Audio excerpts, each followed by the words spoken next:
Baiklah, izin Pak Diono, saya perkenalan singkat. Nama saya Daniel Premadia Pasaribu. Pada kali ini saya akan melakukan video menjelaskan deskripsi bagian mekanikal daripada PBL saya. Yang dimana kali ini PBL saya berjudul Building Monitoring System. Tapi kami melakukan pengembangannya. Pertama saya akan menjelaskan di bagian transmitter.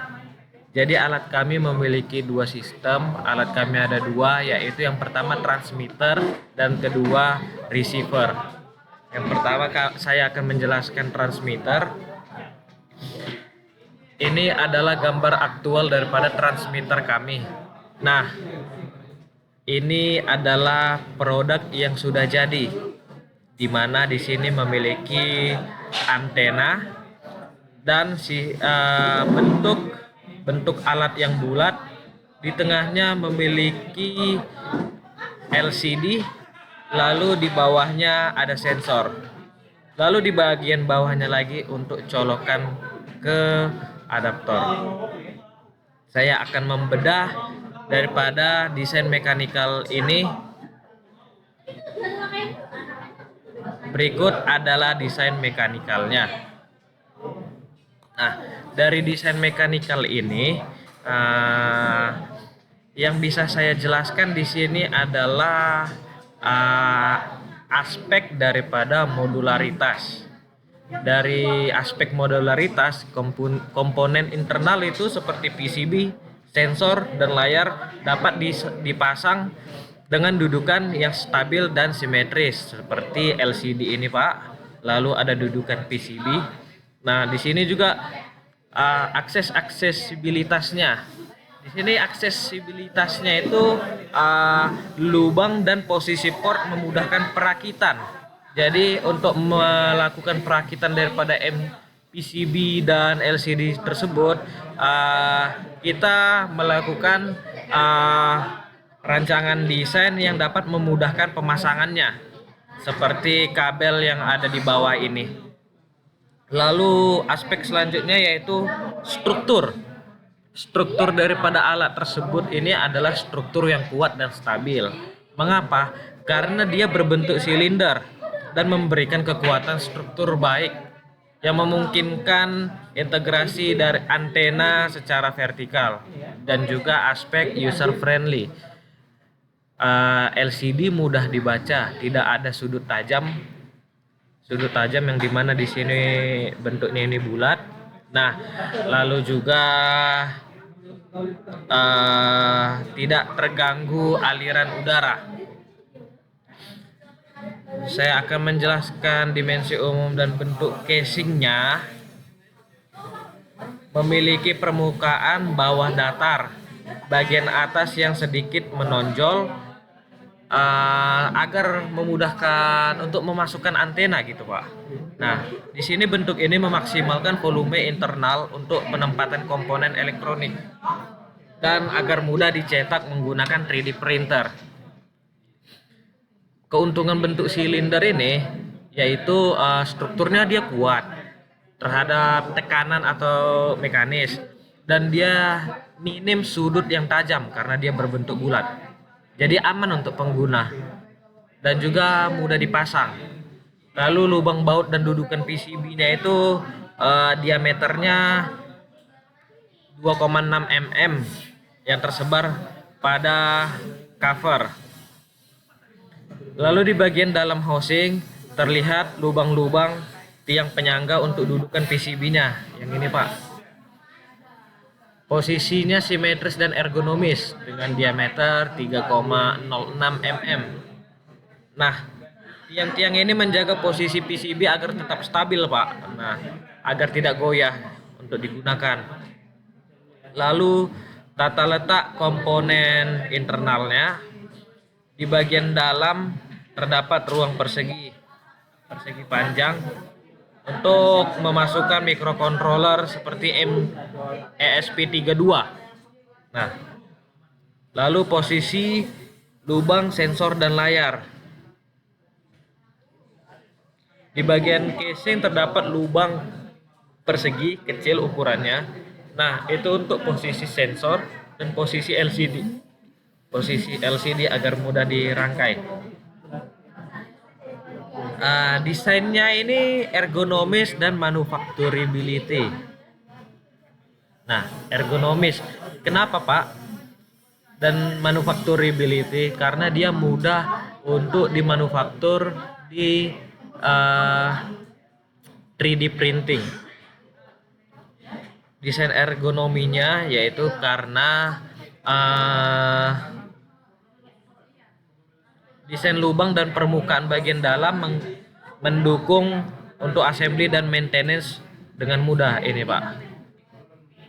Nah, ini bagian case-nya. Jadi untuk memanufakturnya dengan mudah. Baru tuh, dan juga estetika visual. Maaf. Ini, Pak, back case-nya. Estetika visual, jadi dia look-nya itu lebih minimalis. Jadi cocok ditempatkan di berbagai lingkungan. Nah, distribusi komponen lebih merata juga. Itu salah satu faktor daripada desain ini, Pak. Jadi dia dapat diletakkan di dinding, di plafon, di meja. Nah, sisi ergonomisnya juga tidak memiliki sudut tajam, yang dimana saya menjelaskan di atas tadi. Tata letak sensor, kenapa tata letak sensornya itu di bagian bawah, Pak? Itu karena agar sensor dapat menangkap suara lebih baik. Posisi LCD juga yang di depan ataupun di atasnya, kalau misalnya dipasang di tembok, dia agar visibilitas daripada penglihatnya itu terlihat lebih mudah dan nyaman. Nah, jadi kalau dari secara kesimpulan aspek ergonomis, secara keseluruhan desain transmitter ini telah mengakomodasi prinsip-prinsip ergonomi yang baik dan juga user friendly. Selain itu juga dapat mudah dioperasikan dan dibaca. Lalu saya akan menjelaskan bagian mekanikal daripada receiver. Ini ada receiver. Ini front case-nya, Pak. Dan juga ini back case-nya. Receiver itu yang ini, Pak. Ini alat yang sudah jadi daripada receiver yang kami buat. Di sini kalau kita lihat bentuknya ini juga basicnya bulat, tapi di sini kami bikin desain tanpa sensor karena dia hanya receiver. Di sini terdapat 4 screw, di sini ada kabel inputnya, kabel powernya.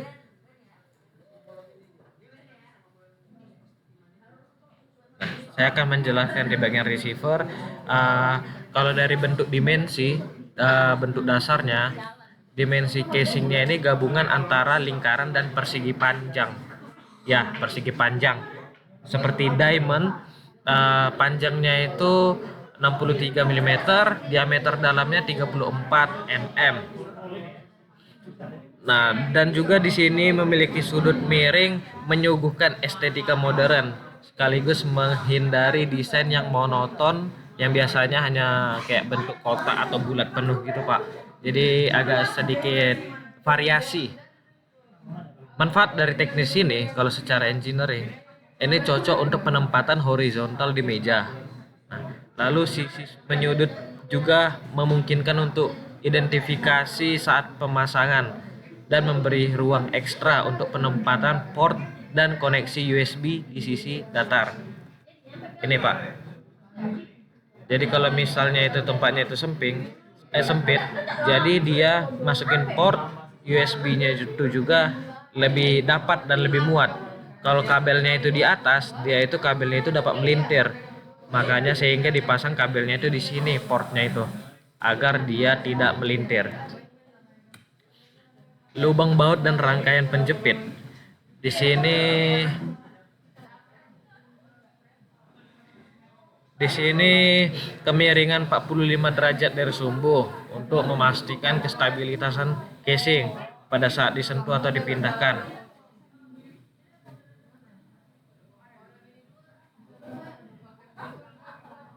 Nah, untuk perlindungan terhadap debu dan getaran, di sini juga posisi layar dan komponen elektroniknya itu juga cukup cekung ke dalam. Nah, membentuk area fokus visual. Desain lubang melingkar tengah pada casing mendukung perlindungan mekanik terhadap goresan pada permukaan layar. Lalu yang selanjutnya adalah kesesuaian untuk proses manufaktur. Desain daripada receiver ini Pak memudahkan untuk dilakukan manufaktur di 3D printing karena tidak memerlukan terlalu banyak support yang kompleks. Dinding-dinding casingnya ini memiliki ketebalan dan kekuatan yang bisa dibilang tidak terlalu kompleks desainnya. Jadi ketika dipasang 3D print filamen, dia tinggal ditarik-tarik aja gitu, mudah keluar karena dia cukup lapang di dalamnya. Nah, daripada aspek engineering, saya masuk ke aspek ergonomis. Dari aspek ergonomis, desain ini itu memiliki visibilitas yang cukup tinggi, di mana layar menghadap ke atas secara langsung, ya kan? Ini Pak, LCD-nya menghadap ke atas. Nah, dan juga kontrasnya tinggi. Lalu di sini ada aksesibilitasnya antar muka pengguna itu lebih mudah, dan juga di sini terdapat port USB yang diletakkan menyamping agar mudah dijangkau. Jadi kalau misalnya taruhnya di atas, yaitu kabelnya itu bisa lebih kayak melintir, memakan banyak tempat gitu Pak. Nah, tidak ada sudut tajam yang terdapat daripada desain mekanikal ini sehingga lebih friendly atau tidak dapat melukai tangan. Di sini juga desainnya stabil dan berbentuk compact karena mudah dipindahkan, kecil dan ringkas. Di sini terdapat 4 baut untuk membantu pengguna mengetahui sisi atas yang mana dan sisi bawah yang mana. Dan juga baut ini untuk menggantikan sebuah lem untuk merakit di mana posisi penggabungan antara back case dan front case.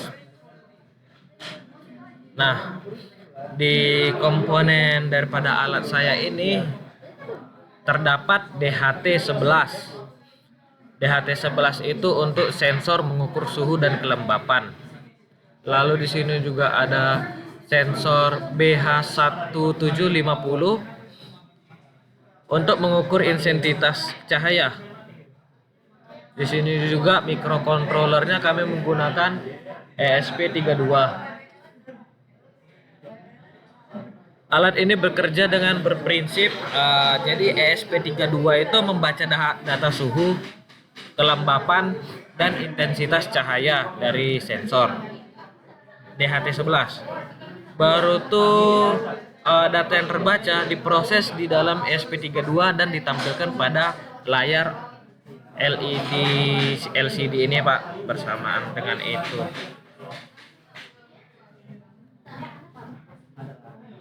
Nah, ini konektivitasnya menggunakan koneksi LoRa RFM95 untuk mengirim data menuju gateway receiver tadi, kemudian dikirim lagi ke platform Antares. Keunggulan daripada alat kami ini yaitu dapat terintegrasi lebih baik menggunakan SP32 karena SP32 memiliki board WiFi dan konsumsi daya rendah karena dari LoRa tersebut. Juga tampilan LCD yang hemat energi dibandingkan LCD lainnya, dan potensi alat ini untuk dikembangkan lebih luas lagi. Nah, daripada alat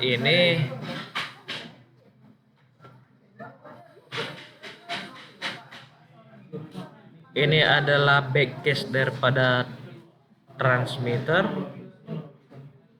ini front case daripada transmitter, ini backcase daripada gateway-nya, ini adalah front case daripada gateway-nya.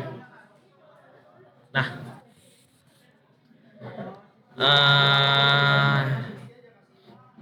secara umum, desain umum sistem building monitoring yang saya kembangkan ini mencakup integrasi sensor suhu dan kelembapan dengan sistem pemantauan yang terhubung ke platform Antares, di mana alat ini nantinya akan ditempatkan di dua ruangan yang berbeda untuk memantau suhu dan kelembapan. Terus nanti data yang dikumpulkan itu akan ditransmisikan ke sistem pemantauan dan akan dianalisa lebih lagi informasi berapa suhunya, berapa kelembapannya. Lalu juga pengguna dapat mengakses informasi ini melalui sebuah interface. Sistem ini dirancang untuk memberikan pemantauan yang akurat dan dapat diandalkan terhadap suhu dan kelembapan di dalam sebuah ruangan. Dan juga serta memberikan notifikasi jika terjadi suatu perubahan suhu dan kelembapan.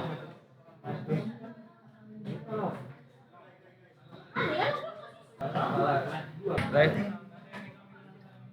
Nah, di sini adalah PBL sebelumnya, Pak. Nah, jadi ini alat sebelumnya dan juga ini alat yang sudah kami kembangkan. Nah, ini receivernya, ini transmitternya. Di sini ada antena, di sini sensor, di sini ada colokan USB-nya. Nah, saya akan membacakan desain umum daripada alat ini. Jadi Pak, desain umum sistem monitoring building yang kami kembangkan ini mencakup integrasi sensor suhu dan kelembapan dengan sistem pemantauan ke platform Antares. Nanti alat ini akan ditempatkan di ruangan yang berbeda untuk memantau suhu dan ruangan. Nah, lalu alat ini nanti disajikan informasi berupa suhu dan kelembapan secara real time. Lalu juga pengguna dapat mengakses informasi dengan sebuah interface.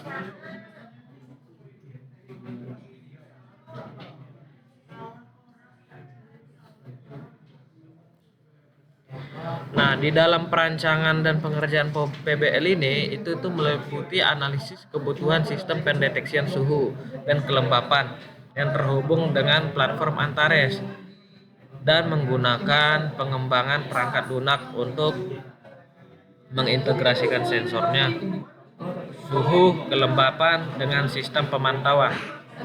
Uji coba dan validasi sistem pemantauan implementasi sistem pemantauan di lingkungan bangunan yang sesungguhnya, serta pelatihan bagi pengguna dalam pengoperasian sistem pemantauan tersebut.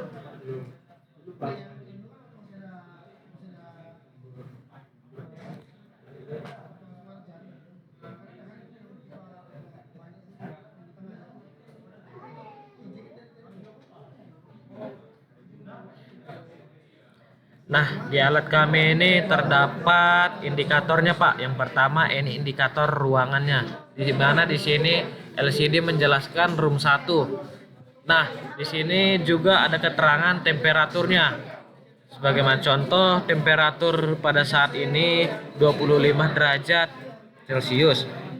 Dan humidity-nya di sini juga ada keterangan 61,0.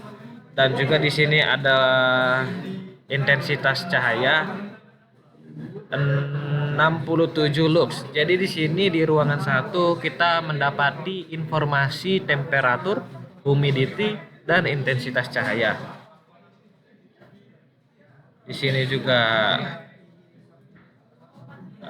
terdapat juga, Pak, temperatur, humidity dan cahaya. Ini antena, ini LCD, ini sensor, ini power. Di sini ada 4 skrup untuk menghubungkan casing depan dan casing belakang. Sekian video presentasi dari saya, Pak. Maafkan saya apabila ada salah perkataan dalam hal untuk menyelesaikan ujian akhir semester daripada Pak Diono.